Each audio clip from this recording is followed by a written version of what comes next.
that. So, Nick, since Jalen's last trip to the Meadowlands, the play has really jumped.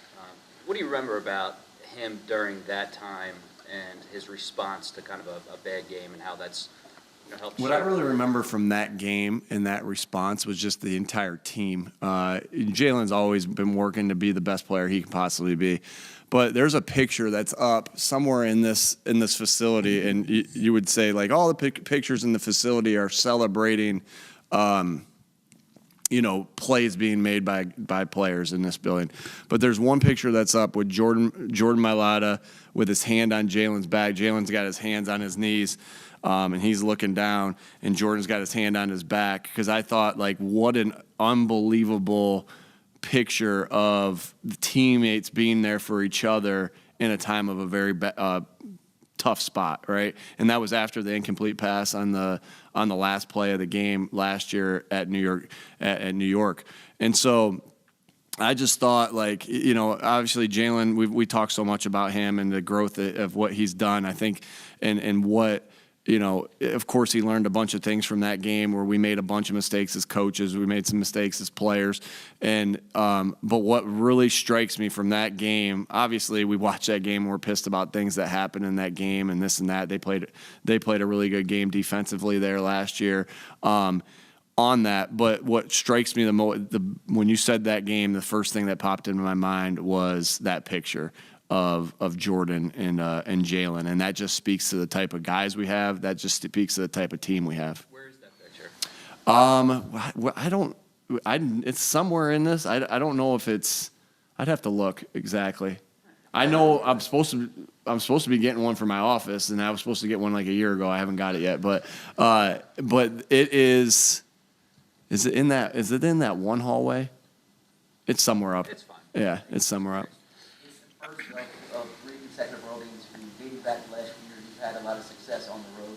What's the key to a good road team? I think you're gonna have adversity on the road. It's not gonna always be, and you're gonna have adversity at any point in the NFL. But you're playing a lot of different factors, and it's just sticking together as a team, understanding that there are going to be, this is any game, but like it's specifically on the road, there's going to be ups, there's going to be downs, and you got to fight through the downs and do whatever you need to do to just come out, scratch, claw, do whatever you need to do to get out with a win. And so, this team just understands that. This team knows, that we got to be ready to have the dog mentality on every single play, and that even gets a little bit.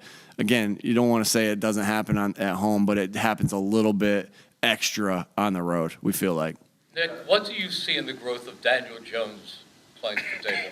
Yeah, I see him doing a really nice job on, taking care of the football and being very, not screwing anything up right over there, and like just playing good quarterback play. I think that sometimes, a lot of times that is good quarterback play where you're not putting the ball at danger, and you still see the ability to make throws, and you still see his ability to run, and you see his growth as a player. So first and foremost, they're just taking care of the ball and they're playing good team football. Secondly, you just see the development of Daniel with just his, where he's going with the football, the throws that he's making, and then he knew he always could run. And so you're just seeing his development, and that doesn't surprise me. I know how good of a coach Daboll is, and I know their O-line coach is a really good coach. Also, I worked with him in Indy. But yeah, I just and hats off to Daniel Jones for putting that team in position. They're doing a good job of running the football and taking some off of him because they got a really good running back, as we all know. And so I think it's the development of Daniel Jones under Brian, but it's the development of the whole entire team under Coach Daboll, and with that's where I see a lot of growth. Talk about that moment with Jordan and Jalen. Jordan had said in this last game that Jalen took him to the sideline to sort of calm him down from what the Titans were doing. Is Jalen's relationship with the offensive line different than other places you've been at all?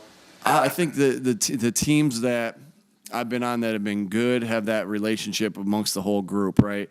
Particularly, there's a special relationship between the offensive line and the quarterback. And I see that here, right? It's tight. It's a tight group, but I think that's one of those things when we talk about our core values, connect, compete, accountability, football IQ, fundamentals, like when we talked about that, when we introduced that, it was like, hey, this is a common denominator of good teams that we've all been on. We all know that, right? Think about it. Are the good teams you've been on compete? Have the good teams you've been on, right? All those things. Well, it's the same thing there. Like the good teams I've been on have had that special relationship, not only amongst the entire team, or amongst the entire team, especially between the quarterback and the offensive line. So I think that's what you're seeing. Jalen and those guys are tight, and so that's obviously what you want. One more. What's the toughest aspect of preparing for a divisional rival that has so much familiarity with your roster? Yeah, just that there's sometimes unknowns about things in a team. For instance, sometimes sometimes I was always taught this, like, don't ever forget about a good pass rusher, right? Don't ever, let's say you're playing whoever, let's say you're playing a really good pass rusher and you're in there and you're not in the division. Don't ever think about if it's not in division, right? Don't ever think that just because he hasn't made a play in the last 3 weeks, he hasn't made a sack in the last 3 weeks, that if you don't pay attention to him, he's not going to make a sack there. I think like that when you're playing a division rival where you know those guys, like that's thought process. You don't skip that thought process ever. Now we try not to skip it ever, but I know sometimes it does happen. Other places where it's like, hey, that guy hasn't made a sack in a while, don't pay any attention to him. Well, with this team, with the two guys they have inside, with their edge rushers, like, we know this team, right? Now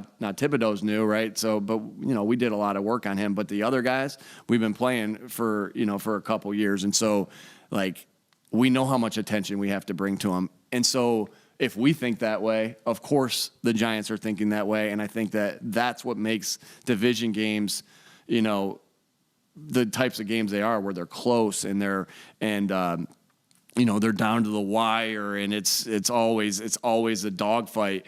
And I think that to me, that's one of the reasons why, with the familiarity, with the opponent's players. Now, opponent schemes, obviously they weren't there last year, so this is a little bit new.